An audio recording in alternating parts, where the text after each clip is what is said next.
नमस्कार. तर इंद्रायणी या मालिकेच्या आजच्या भागात आपण पाहणार आहोत की मोठ्या बाई विठुरायासमोर रडत असतात आणि म्हणत असतात की तू मला शिक्षा करणार नाहीस, मला शिक्षा कर, नाहीतर मी माझी मला करून घेते, असं म्हणून त्या विठुरायासमोर डोकं आपटायला लागतात. आता सगळेजण शॉक होऊन मोठ्या बाईंकडे बघत असतात. सगळेजण खूपच घाबरून गेलेले असतात आणि ओरडायला लागतात. आता अंताजी येऊन मोठ्या बाईंना थांबवण्याचा प्रयत्न करत असतात, मात्र मोठ्या बाई काही ऐकत नाहीत. अंताजी मोठ्या बाईंना थांबवतात आणि विचारतात की का असं वागते, अगं बुद्धी भ्रष्ट झाली का आनंदी तुझी, अगं माणसात ये आनंदी.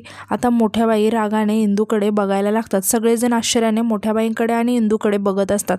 आता मोठ्या बाई उठून इंदूकडे बघतच असतात. इंदू घाबरत म्हणते की अहो मोठ्या बाई, माझ्याकडे इतक्या रागाने का बघताय हो, मी काय केलं आहे. आता मोठ्या बाई इंदूकडे बघत म्हणतात की मी दुष्ट आहे, मी नालायक आहे, मी कपटी आहे आणि माझी ही अवस्था कुणामुळे झाली आहे माहिती आहे का, या सोपान वाडीकरच्या पोरीमुळं, इंद्रायणी वाडीकरमुळे. अंताजी रागाने इंदूकडे बघत म्हणतात की काय, या टिचबर इंदूमुळे? काय बोलली ते तू मला सांग. हा अंताजी हिशोब घ्यायला तयार आहे. मोठ्या बाई ओरडून म्हणतात की मी समर्थ आहे माझा हिशोब करायला, कुणीही माझ्यामध्ये यायची गरज नाही आहे. इंदू खूपच घाबरलेली असते. ती शकुंतलाच्या पाठी लपते. आता शकुंतला मोठ्या बाईंना म्हणते की मोठ्या बाई, मला मान्य आहे की इंदू खोडकर आहे आणि नकळतपणे तिच्या हातून चुकाही झाल्या असतील, पण तुम्ही असे चिडू नका हो. हे बघा, तुमचा जायचा आणि इंदूचा काहीही संबंध नाही. आता आप्पासुद्धा मोठ्या बाईंना म्हणतात की मोठ्या बाई, तुम्ही जरा शांत व्हा. तुम्ही शांत झाला की आपण चर्चा करूया यावर मोठ्या बाई रागात म्हणतात की मला नाही करायचे कुणाशी चर्चा, मी करेन माझा हिशोब, कुणीही मध्ये पडायचं नाही, काहीच कारण नाही, हे फक्त तिच्यातलं आणि माझ्यातलं आहे. आणि ते इंदूला म्हणतात की बाहेर आहे. इंदू खूपच घाबरलेली असते आणि ती मानेनेच नाही म्हणते. आता शकुंतला इंदूला म्हणते की जा, घाबरू नकोस. आता मोठ्या बाई हळूहळू इंदूजवळ यायला लागतात. तेव्हा इंदू घाबरून हळूहळू पाठी जात असते आणि म्हणत असते की अहो मोठ्या बाई. आता इंदू तिथेच घाबरून खाली बसते आणि डोळे गच्च मिटून घेते. मोठ्या बाई इंदूजवळ जातात आणि तिच्या पायावर डोके ठेवून रडायला लागतात. इंदू डोळे उघडून मोठ्या बाईंकडे बघायला लागते आणि म्हणते की अहो मोठ्या बाई काय करताय, माझे पाय सोडा मोठ्या बाई. सगळेजण खूप आश्चर्याने मोठ्या बाईंकडे बघत असतात. आता मोठ्या बाई रडत म्हणत असतात की मी तुझी अपराधी आहे, माझी जागा तुझ्या पायापाशी आहे, मी अपराधी आहे, मला माफ कर. आता इंदू समोर त्या हात जोडतात आणि म्हणतात की मला माफ कर इंदू. मोठ्या बाई रडत म्हणत असतात की मी तुझी अपराधी आहे, माझी जागा तुझ्या पायाशी आहे, मी अपराधी आहे तुझी, मला माफ कर. आता इंदू समोर हात जोडतात आणि म्हणतात की मला माफ कर इंदू. तेव्हा इंदू म्हणते की अहो मोठ्या बाई, मी लहान आहे, माझ्या पाया पडू नका हो आणि असं करू नका कधीच. मोठ्या बाईंनी इंदूचे पाय पकडलेले असतात आणि त्या म्हणतात की आता विठुराया जरी आला ना तरी मी तुझे पाय सोडणार नाही, माझं चुकलं, मला माफ कर, मी अपराधी आहे तुझी. मला माहिती आहे आई बाबा विना लेकरू खरं तर मायेनेच मी सांभाळायला हवं होतं, पण मी चुकले, मी तुला राबवलं, जे बोलायला नको ते मी बोलले, तुला त्रास दिला, तुझा दुस्वास केला. इंदू रडत म्हणते की मोठ्या बाई झालं गेलं विसरून जा. आणि ती शकुंतलाकडे बघत म्हणते की शकुंतला काकी, अंताजी काका, काहीतरी सांगावं मोठ्या बाईंना. आणि ती मोठ्या बाईंना उठवायला लागते. मोठ्या बाई रडत म्हणतात की हा तुझा मोठेपणा आहे ग, तू मला मोठ्या बाई म्हणतेस, पण मी ना मोठी नाही तर बारक्यापेक्षाही बदतर आहे. आणि त्या हात जोडून म्हणायला लागतात की इंदू मला माफ कर, इंदू नाही तर तू इंद्रायणी, आधीच सगळ्या चुका पोटात घेतल्यास तू माझ्या, मला क्षमा कर, मी चुकले, करशील ना मला क्षमा. हे बघून अंताजींना खूप वाईट वाटतं आणि अंताजीसुद्धा रडत असतात. आता मोठ्या बाई इंदूसमोर हात जोडून म्हणत असतात की मी अपराधी आहे मोठी, मज घ्यावे माऊली पोटी, इंद्रायणी इंद्रायणी इंद्रायणी. हे बघून सगळेच खूप इमोशनल झालेले असतात. आता यानंतर आपण पाहतो की मोठ्या बाईंना सगळेजण घरी घेऊन येतात. आता मोठ्या बाई शांत एकटक बघत बसलेल्या असतात आणि आदू त्यांना दाराच्या आडून चोरून बघत असतो. आता शकुंतला नारायणीला सांगते की नारायणी चहा दे मोठ्या बाईंना. तेव्हा नारायणी घाबरतच नाही म्हणून सांगते. मग शकुंतला मोठ्या बाईंसाठी चहा घेऊन येते आणि मोठ्या बाईंना आवाज द्यायला लागते की मोठ्या बाई चहा आणला होता तुमच्यासाठी. आदू घाबरून दारामागे लपून मोठ्या बाईंकडे बघत असतो. आता मोठ्या बाई चहा पितात आणि खूप रडायला लागतात. नारायणी आणि शकुंतला घाबरून मोठ्या बाईंकडे बघत असतात. शकुंतला घाबरत मोठ्या बाईंजवळ येते आणि म्हणते की मोठ्या बाई, आता आम्हा सर्वांना शांतपणे सांगा बघू नक्की काय झालं आहे. मोठ्या बाई खूप रडायला लागतात आणि म्हणतात की काय सांगणार, कुठून सुरुवात करणार. नारायणी म्हणते की कुठूनही सुरुवात कर, पण सांग काय झालं आहे ते. शकुंतला म्हणते की मगाशी पण तुम्ही काही बोलला नाहीत, बोला काहीतरी.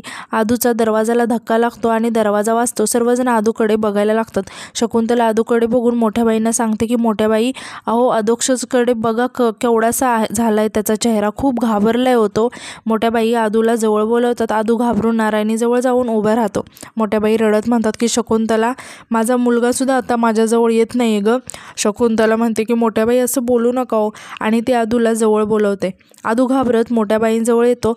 मोठ्या बाई रडत त्याला जवळ घेतात आणि त्याच्या डोक्यावरून हात फिरवतात आणि म्हणतात की आईबापाच्या कर्माची फळं लहान मुलांना भोगावी लागतात, त्यात त्याची काहीच चूक नसते. लोक खूप टोचून बोलतात, काही पण बोलतात, त्यांना भान नसतं. अगदी माझ्यासारखी शहाण्यातली शहाणी माणसंसुद्धा हे असंच वागतात. पण कधी कधी माणसांना शहाणपण येतं आणि ते वरती हात करून विठुरायाला उद्देशून म्हणतात की तो सर्व बघत असतो, तो शिक्षा देतो, तो दृष्टांत देतो, असं म्हणून त्या खूप रडायला लागतात. आदू घाबरत जाऊन नारायणीच्या पाठीमागे लपतो. शकुंतला विचारते की मोठ्या बाई, अहो असं अचानक काय झालंय तुम्हाला. मोठ्या बाई रडत म्हणतात की सांगितलं ना, देवाने दृष्टांत दिला म्हणून. रात्री मला स्वप्न पडलं. स्वप्नात माझा अधोक्षज, त्याचा अपघात झाला होता. शाळेत चाललं होतं लेकरू, समोरून गाडी आली आणि असं म्हणून त्या खूप रडायला लागतात. आणि पुढे म्हणतात की माझा अधोक्षज असा रक्तात पडलेला, असं म्हणून त्या घाबरून माझा अधोक्षज असं म्हणून रडायला लागतात. आता शकुंतला मोठ्या बाईंना शांत करत म्हणते, हो मोठ्या बाई, अधोक्षज धड आहे, बघा त्याच्याकडे. मोठ्या बाई उठून अधोक्षजकडे जातात आणि त्याला मिठी मारून खूप रडायला लागतात आणि म्हणतात की माझ्या अधोक्षजला काही होऊ नये, तो आजारी झाला. सगळेजण मोठ्या बाईंकडे आश्चर्याने बघायला लागतात. आदू आश्चर्याने म्हणतो, आई पण माझा तर ॲक्सिडेंट झाला होता ना. मोठ्या बाई म्हणतात की हां, ते स्वप्न होतं ना, स्वप्नात आजार, ॲक्सिडेंट असं काही पण होतं, ते स्वप्न असतं ना. आणि घाबरून म्हणतात की माझ्या अधोक्षजला असं काही झालं तर. नारायणी म्हणते की असं काही नाही होणार, विठुराया आहे ना आपल्या पाठीशी. मोठ्या बाई रडत म्हणतात की तो आहे म्हणून तर सगळं चालू आहे. हे असं स्वप्न पडलं, मी विठुरायाकडे गेले, त्याला साकडं घातलं, त्याला म्हणाले बाबा रे, माझ्या लेकराला हे असं काही होऊ देऊ नको, त्याच्या वाटेचे भोग माझ्या पदरात टाक, पण त्याला सुखी ठेव, त्याला काही होऊ देऊ नको, असं सांगितलं मी त्याला. म्हणजे त्याच्या पायावर जवळजवळ अश्रूंचा अभिषेकच घातला. म्हणलं असं काही होऊ देऊ नको. आणि त्या परत शांत होतात आणि हळूच म्हणतात, मग विठुरायाने दृष्टांत दिला. आणि त्या पळत जाऊन खिडकी उघडतात आणि म्हणतात की एक दिव्य प्रकाश माझ्या चेहऱ्यावर पडला. सगळेच घाबरून मोठ्या बाईंकडे बघत असतात. मोठ्या बाई चेहऱ्यावर प्रकाश पडतोय असं समजून चेहऱ्यावर हात घेतात आणि म्हणतात की माझी शुद्धच हरपली, काही दिसेनासं झालं मला.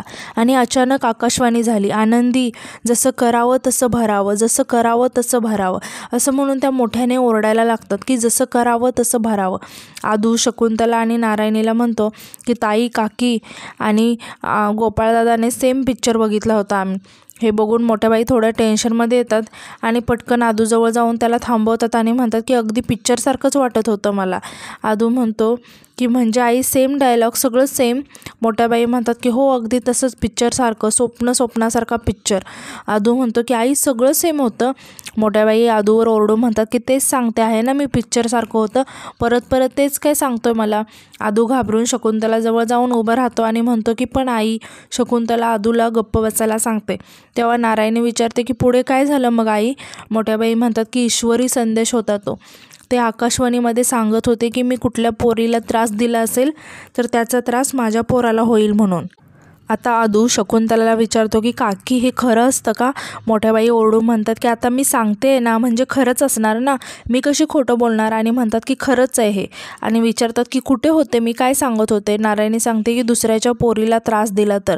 मोठ्या बाई म्हणतात की हां, दुसऱ्याच्या पोरीला त्रास दिला तर माझ्या पोराला त्रास होणार, हे ऐकलं मी. आणि मला एकदम इंदूच आठवली. आणि त्या नारायणीच्या डोक्यावरून हात फिरवत इंदू म्हणून रडायला लागतात. नारायणी खूप घाबरते.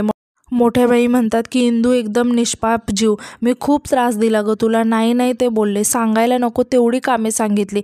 निष्पाप पोरीवर जरा अन्याय झाला, जरा नाही खूप जास्तच झाला. खूप कामं सांगितली, राबवलं, पण मारलं नाही, हातसुद्धा लावला नाही कधी माझ्याकडून, कधी ते झालंच नाही. आणि आणि हात जोडून म्हणतात की बरं झालं नाही, आणि म्हणतात की तो आहे ना, तो आपल्याला सद्विवेक बुद्धी देतो कधी कधी, आणि म्हणतात की आता मी सगळी पापं धुवून टाकणार आहे, असं म्हणून ते चहा प्यायला लागतात. आणि परत शकुंतलाला म्हणतात की तू हे धुवून टाक, थंड झालं आहे, आणि सांगतात की नवीन चहा कर आणि मला चहावरती आणून दे, असं म्हणून त्या तिथून निघून जातात. सगळेच मोठ्या बाईंकडे आश्चर्याने बघत असतात. मोठ्या बाईंकडे बघत नारायणी आणि शकुंतलाला आदू म्हणतो की मी असाच सेम पिक्चर बघितला होता. हे ऐकून मोठ्या बाई परत येतात आणि आदूला म्हणतात की अधोक्षज तू चल माझ्याबरोबर, तुला आता मी सोडणारच नाही, असं म्हणून ते आदूला तिथून घेऊन जातात. नारायणी आणि शकुंतला विचारात पडतात आणि आजचा भाग इथे संपतो. धन्यवाद.